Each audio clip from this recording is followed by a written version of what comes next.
Imran Khan army chief سے نہیں اتحادیوں سے بات کریں۔ سابق وزیراعظم عمران خان کی سیاسی بلوغت کا یہ عالم ہے کہ وہ دوبارہ وزیراعظم بننے کے لیے آج بھی اسٹیبلشمنٹ کی طرف دیکھ رہے ہیں۔ اپنے ایک بیان میں ان کا کہنا تھا کہ وہ آرمی چیف سے بات کرنا چاہتے ہیں لیکن وہ انہیں موقع نہیں دیتے۔ شاید آرمی چیف انہیں اپنا دشمن سمجھتے ہیں۔ عمران خان ہی تھے جنہوں نے وزیراعظم کی حیثیت سے جنرل عاصم منیر کو اس وقت DGI کے عہدے سے ہٹا دیا جب وہ عمران خان کے پاس بشرا بی بی کی مبینہ کرپشن کے ثبوت لے کر پہنچے تھے۔ عمران خان ہی تھے جنہوں نے پچھلے سال نئے آرمی چیف کی تعیناتی کے موقع پر جنرل عاصم کو اس کے عہدے پر لگانے کی شدید مخالفت کی، حتیٰ کہ اس کے لیے جنرل باجوہ کو توسیع کی پیشکش بھی کی۔ ان حالات میں عمران خان کی army chief general Asim Munir سے بات چیت کی خواہش پوری ہونا مشکل ہے۔ اس کی دو اور وجوہات بھی ہیں۔ جنرل باجوہ کے برعکس جنرل عاصم منیر نے حکومت سے باہر کبھی کسی سیاستدان سے ملاقات نہیں کی۔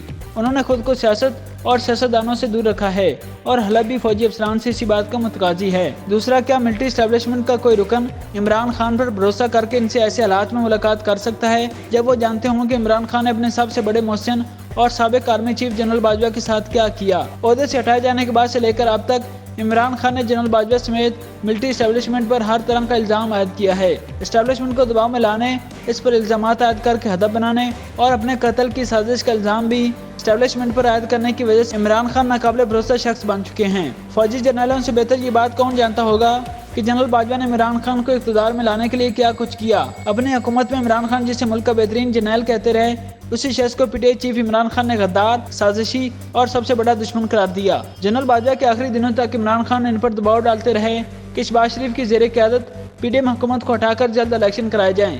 گزشتہ سال اگست میں عمران خان نے خبردار کیا تھا کہ آپ کے پاس اپنی پالیسی پر نظر ثانی کے لیے اب بھی وقت ہے۔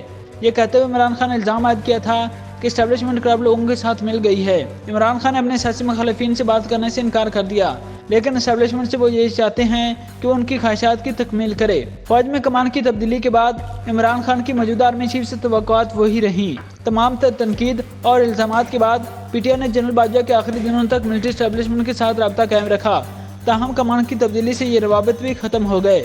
حال ہی میں PTI کے سینئر ترجمان اور سابق وفاقی وزیر اطلاعات فواد چودھری نے اس نمائندے سے بات چیت میں اس بات کی تصدیق کی تھی کہ نئے آرمی چیف کی تعیناتی کے بعد سے ملٹری اسٹیبلشمنٹ کے ساتھ پارٹی کا کسی بھی سطح پر کوئی رابطہ نہیں۔ ملٹری اسٹیبلشمنٹ کے ذرائع نے بھی اس بات کی تصدیق کی تھی اور کہا تھا کہ غیر سیاسی رویے کی وجہ سے اس کا کسی سیاسی رہنما یا جماعت سے رابطہ نہیں ہے۔ Army chief general Asim Munir نے اپنی توجہ خالصتاً پیشہ ورانہ امور پر مرکوز رکھی ہوئی ہے۔ ISI کے سینئر افسران بھی اب کسی طرح بات چیت کے لیے تیار نہیں جو ماضی میں PTI والوں سے رابطے میں تھے۔ ملٹری اسٹیبلشمنٹ کے ایک سابق سینئر رکن نے بتایا تھا کہ اب صرف میجر لیول کا ایک افسر ہی PTI والوں کی فون کالز پر مامور ہے۔ تاہم موجودہ اسٹیبلشمنٹ کے ذرائع کا اصرار تھا کہ ISI والوں کو کسی بھی رہنما یا سیاسی جماعت سے رابطوں سے روک دیا گیا ہے۔ اس وقت فواد چودھری کا کہنا تھا کہ اسٹیبلشمنٹ کا یہ دعویٰ سننے میں تو اچھا لگتا ہے کہ وہ غیر سیاسی ہے اور کسی سیاسی جماعت سے تعلق نہیں، لیکن حقیقت میں وہ نیوٹرل نہیں ہے۔